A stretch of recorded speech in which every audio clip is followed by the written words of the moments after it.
tes wawasan kebangsaan bisa dijadikan cara untuk menyaring para radikalis macam pengikut Felix Xiao dan pendukung Anies Baswedan lainnya. Penceramah di tempat ibadah harus tersertifikasi. Sedap, Gus Yakut bakal sertifikasi penceramah pakai TWK.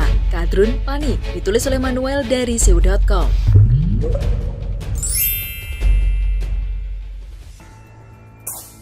Sebelum menonton video ini, tarik nafas pelan-pelan dan jangan lupa like, komen, subscribe, dan aktifkan loncengnya untuk mengetahui info opini mantap-mantap dari kami. Gus Yakut ini adalah sosok yang fenomenal. Dia ini adalah menteri semua agama. Dia mau melakukan sertifikasi penceramah lewat tes wawasan kebangsaan. Pemberitaannya dituliskan oleh Binti Mufarida dari Sindo News pada tanggal 1 Juni 2021 menuliskan hal tersebut. Jadi ini bukan hoax. Yakut Khalil Qaumas menegaskan dalam rangka moderasi atau bermoderator, dai dan penceramah harus disertifikasi wawasan kebangsaan. Dia mengatakan bahwa sertifikasi ini terkait dengan uji kompetensi penceramah. Kita tahu bahwa sekarang Indonesia disusupi paham radikalisme. Paham yang mengajarkan bahwa cinta tanah air itu nggak ada dalilnya. Felix Xiao yang sempat bicara itu. Dedengkot ormas yang sudah dibubarkan karena anti Pancasila yakni HTI, pernah mencuitkan bahwa bela negara ini tidak ada dalilnya. Ini adalah sebuah statement yang sudah lama ada di negara kita. Mereka tinggal di negara ini, makan dari tanah air Indonesia. Hidup enak di sini, mendapatkan KTP di sini. Tapi ternyata isinya kebencian dan mencoba untuk membuat Pancasila jadi semacam pemahaman kafir. Keberadaan Gus Yakut ini bagai embun segar di NKRI, sekaligus bagai angin gurun bagi para kadrun seperti Novel Baswedan yang gagal tes wawasan kebangsaan. Dan juga temannya Felix Xiao yang pernah diundang berceramah di Balai Kota saat Anies memimpin. Dari fakta ini, kita tahu bahwa radikalisme ini sudah berakar di Balai Kota dan KPK.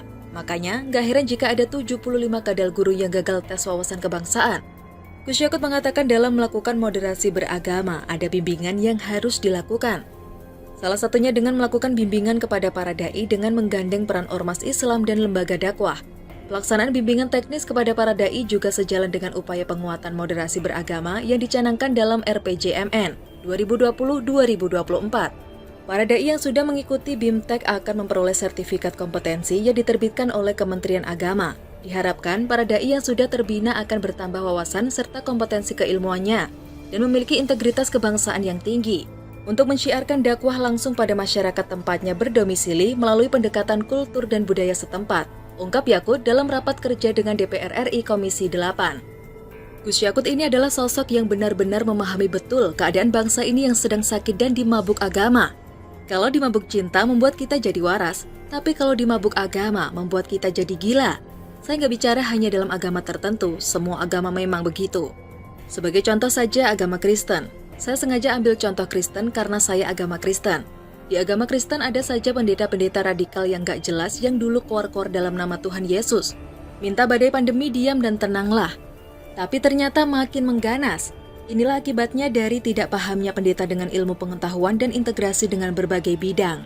Diharapkan dengan tes wawasan kebangsaan, para pembicara baik dari berbagai agama, seperti agamanya Felix Xiao sampai agamanya pendeta tukang usir copet, bikin mereka nggak ada panggung. Saya berharap apa yang dijadikan wacana oleh Gus Yakut di dalam rapat Komisi 8 DPR RI ini bisa berjalan dengan baik. Jadi nggak ada tuh orang yang keluar-keluar untuk mengharamkan nyanyi Indonesia Raya. Gak ada orang-orang yang berkuar di atas mimbar usir kopet tapi ternyata malah jadi klaster seminari. Sehingga negara ini bisa hidup dengan baik. Menghadapkan agama dengan ilmu pengetahuan adalah hal tertolol yang dilakukan. Ada lagi yang mengatakan TWK adalah cara untuk membungkam para koruptor terbaik. Sungguh dungu. Ngomong-ngomong, mana suara ratusan pegawai KPK yang lolos tes minta pelantikan ditunda? Munafik juga kalian ya? Ternyata dilantik juga karena takut kena sanksi. Ya kenapa nggak mundur kalau berani? Berani karena benar kan? Agamamu apa sih? Yang Kristen juga kalau gagal tes, ya terima saja, artinya bodoh. Maka, tes wawasan kebangsaan bisa dijadikan cara untuk menyaring para radikalis macam pengikut Felix Xiao dan pendukung Anies Baswedan lainnya. Penceramah di tempat ibadah harus tersertifikasi. Kalau mau dikata, apa yang dilakukan Gus Yakut sesuai dengan aturan agama. Jelas, begitulah jelas-jelas. Ingin tahu lebih menarik? Yuk simak video selanjutnya. Masyarakat telah mengagumi dan menyukai maka media nasional pun akan penasaran dengan sang pemimpin. Seperti halnya Jokowi yang bekerja dengan sepenuh hati. Tidak usah sengaja mengundang media, justru media sendiri yang semangat mencari pajak. Dulu marah, kini guksu Edi puji Bobi. ditulis oleh Adin dari siwa.com.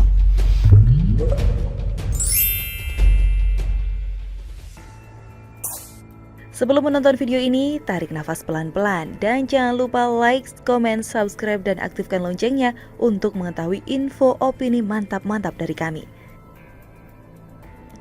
Masyarakat selalu mengharapkan mempunyai pemimpin yang berani melakukan terobosan demi rakyatnya, karena masalah di negeri ini begitu kompleks sehingga membutuhkan pemimpin yang cerdas dan mau bekerja keras, mau untuk terjun ke lapangan mengecek langsung kinerja anak buahnya dan berbicara langsung dengan rakyat.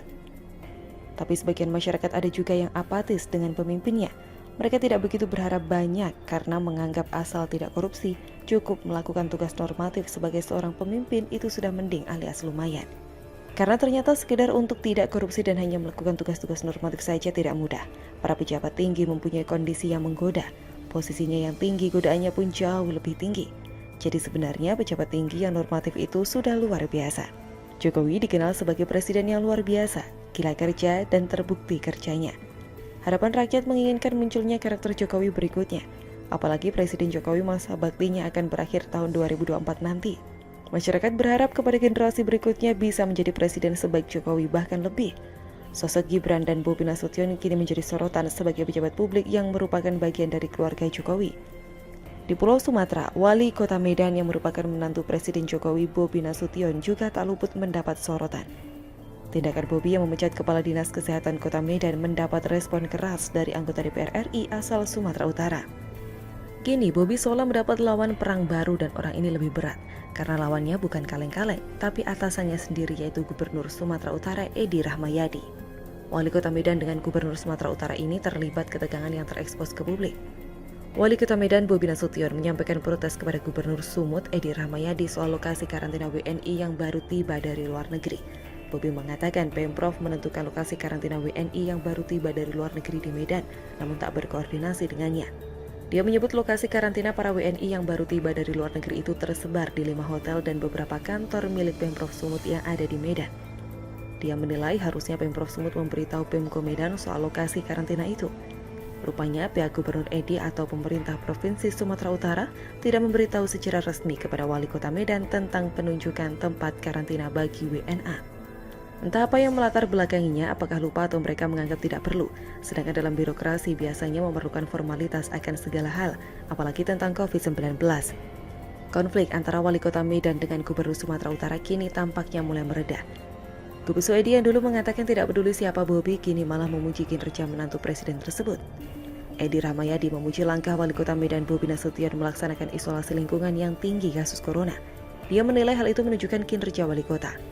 Isolasi dilakukan 2 lingkungan di Medan, dilakukan karena kasus positif corona yang dianggap tinggi. Isolasi dilakukan setiap malam hari selama 7 hari sejak Jumat 28 Mei 2021. Bobi juga sempat mengecek pos PPKM Mikro di lingkungan 7 Kelurahan Gedung Johor, Kecamatan Medan Johor. Dia juga berkoordinasi dengan perangkat pemerintahan setempat mulai dari camat, lurah hingga kepala lingkungan. Akhirnya Gubernur Edi mengakui kinerja Bobi secara profesional, tidak berdasarkan emosi belaka. Karena jika berdasarkan emosi, pikiran yang jernih tertutup oleh ego yang tinggi. Mungkin awalnya Gubernur merasa tersaingi. Bobi yang baru beberapa bulan menjadi wali kota Medan tapi sudah diekspos oleh media nasional.